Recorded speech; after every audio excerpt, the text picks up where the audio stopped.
Welcome to NRK narrates.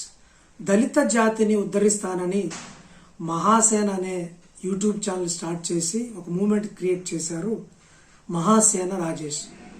అతను moment create చేసిన తర్వాత కాస్త పాపులర్ రాగానే పాలిటిక్స్ వైపు వెళ్ళారు. వైఎస్ఆర్సీపీలోకి వెళ్ళారు. తాజాగా ఈ మధ్యలో టీడీపీలోకి వచ్చారు. అందులో యాక్టివ్ అయ్యారు.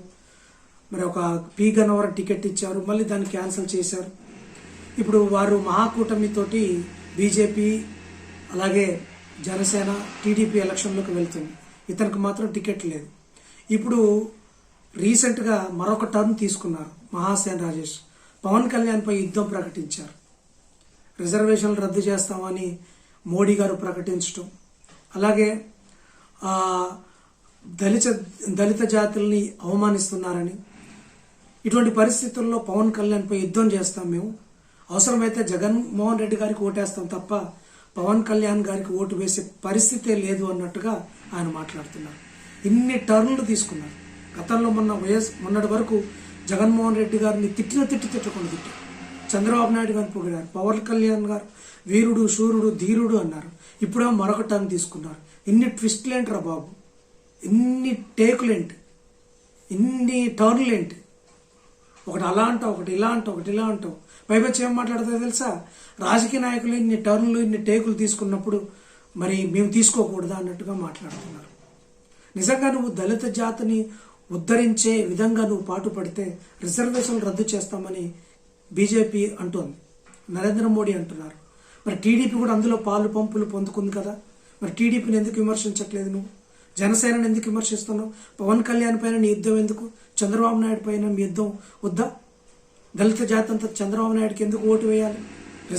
దళితులకి రిజర్వేషన్లు తీసివేసినప్పుడు, దళితులను అందరు మిగతా వారితో సమానంగా చేసినప్పుడు మరి మీరు ఎందుకు బీజేపీ కూటమితో ఉన్న చంద్రబాబు నాయుడు కానీ జనసేనకు కానీ ఓట్లు వేయాలి? నువ్వు ఎలా అడుగుతున్నావు?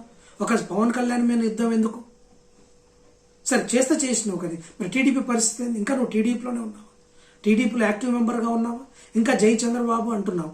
మరి ఒక పక్క ఏమో పవన్ కళ్యాణ్ తిట్టిపోస్తున్నావు. మరి ఎట్లా ఇప్పుడు ఇన్ని టేకులు తీసుకుంటే ఎలా? ఇన్ని టర్న్లు తీసుకుంటే ఎలా? ఏదైనా ఒక ఖచ్చితమైన స్టాండర్డ్ ఉంటుంది. మీ క్రెడిబిలిటీ పోతుంది. మీరు కాస్త కూస్త దళిత జాతి గురించి పాటుపడ్డారు, గట్టిగా వాయిస్ వినిపించారు. కానీ ఇటీవల మీరు తీసుకుంటున్న నిర్ణయాలు, టర్న్లు మీ క్రెడిబిలిటీని దెబ్బతీస్తున్నాయి. మీ మీద ఉన్న గౌరవాన్ని కూడా తగ్గించేస్తున్నాయి. చాలామంది క్రైస్తవ ఫెటర్నిటీలో కూడా మీరంటే ఒక గౌరవం ఉండేది. కానీ మీరు ఇన్ని టర్న్లు తీసుకొని ఇది తీసుకోవటం వల్ల మీకు క్రెడిబిలిటీ పోయి మిమ్మల్ని అభిమానించే వాళ్ళు కాస్త నీరు గారిపోతున్నారు. ఒక్క నిర్ణయం తీసుకొని దానికి స్టిక్ అనే ఉండండి.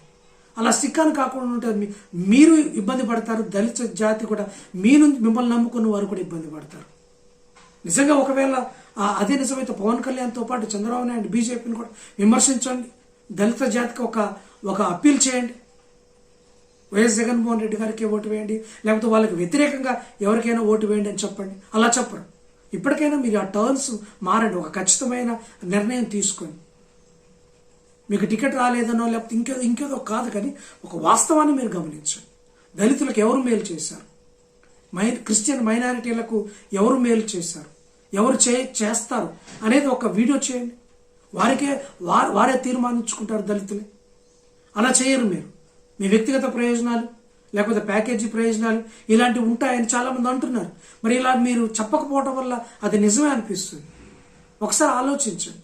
ఈ ఎలక్షన్స్కు ముందు మీరు ఒక నిర్ణయం తీసింది. దళితులు ఎటు ఓటు వేయాలి, ఎవరి వైపు వేయాలి, మీరు ఒక నిర్ణయం చెప్పండి.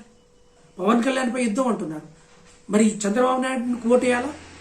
మరి చంద్రబాబు నాయుడుకి వేస్తే పవన్ కళ్యాణ్కి వేసినట్టే కదా. చంద్రబాబు నాయుడుకి వేస్తే బీజేపీకి వేసినట్టే కదా. మరి దానికి సమర్థిస్తారా? అసలు ఎవరికి ఓటు వేయాలి? జగన్మోహన్ రెడ్డికి ఎందుకు ఓటు వేయద్దు? ఒకసారి మీరు దాని నిర్ణయాన్ని కూడా తెలియజేయండి.